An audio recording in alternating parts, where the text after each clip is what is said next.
Welcome to this special Masters edition of Tour Confidential on Golf.com. I'm Jessica Marksbury, joined in our Golf.com New York City studio by Sports Illustrated writers Michael Bamberger, Alan Shipnuck, and Gary Van Sickle. Welcome, guys. Now, I gotta put you on the spot. The Masters is approaching quickly. Who is your pick to win, Michael? I like King Louis Oosthuizen. He's knocked on the door. Generally speaking, it's helpful to knock on the door there before you win. He swings beautifully, doesn't care very much. He sort of rolls with the punches. He fits the mold of some of our recent winners of really long and really great putting touch. He's my guy. A bit under the radar, too, right now. I like that. Okay, Alan? I'm going to go straight chalk and go with Rory. I feel like he's yet to bring... Boring. No, Bubba's boring. Bubba's actually the favorite. You have to say Bubba's the clear favorite. Rory would be like 1A. But I feel like Rory is... Wait a minute, Alan. Bubba's the favorite? That can't be, really. The guy who's won 2 of the last 3 Masters? Yes, but still. It's a par like 67 for him.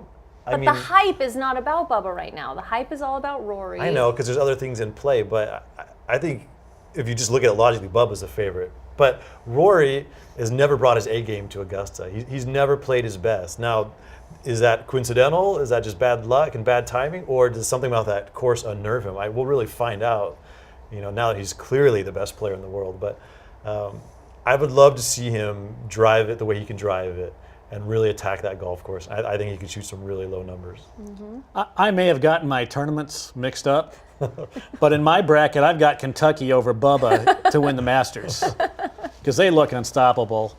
Now, for some reason, Kentucky gets upset. Nicklaus always said you had to hit a high draw at Augusta. Well, the only thing better than a high draw for a righty is a high fade for a lefty, because that shot lands even softer. And as you pointed out, it's par 67 for Bubba. He just needs to show up and not be in one of his, moods, and he feels comfortable there. I mean, he's the guy to beat until somebody starts beating him, and nobody's shown like they're going to do it. I mean, Bubba is as hot and cold as he can be. He's never even missed a cut at the Masters. Yeah. Even when he plays poorly, he's hanging around. When I've watched him this year at the other tour events, to me, his short game, his bunker play, everything is by far the best I've ever seen him. Yeah. So to me, there's no wagering at Bushwood, but you might want to get bet down on Bubba.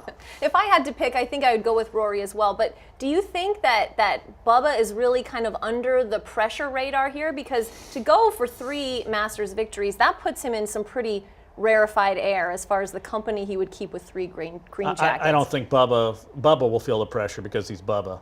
But you think he will feel the pressure? Yeah, he will. But he can handle it because he's comfortable on this golf course. He knows how to play it. He knows he's got an advantage. He's done it. I don't think he'll feel pressure. I think he's just sort of oblivious to outside pressure. He feels internal pressure because of his own odd way of looking at the world, which is an interesting way of looking at the world. But like, if you tell him, nobody's won, 3 and 4 years, I don't think he'd care. Yeah. Again, Jessica, good call, agreeing with me.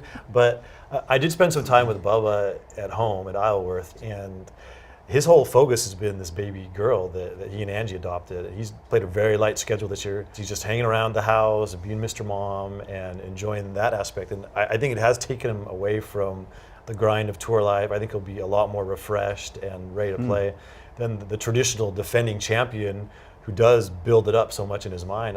He's been through that already. And Bubba said he never expected to win 1 major championship. To have 2 Masters in the bank. I mean, he's playing with house money the rest of his life. So I kind of agree that he's just going to show up and play golf and not worry about all the hubbub. All right, well, you heard it here first. Louis Oosthuizen, Rory McIlroy, Bubba Watson, those are our players to watch. Who's it going to be? We'll have to wait and see. Gary, Michael, Alan, thank you so much for your time and insight. Thank you all for joining us here on Tour Confidential on Golf.com. We'll see you right back here next week throughout the Masters.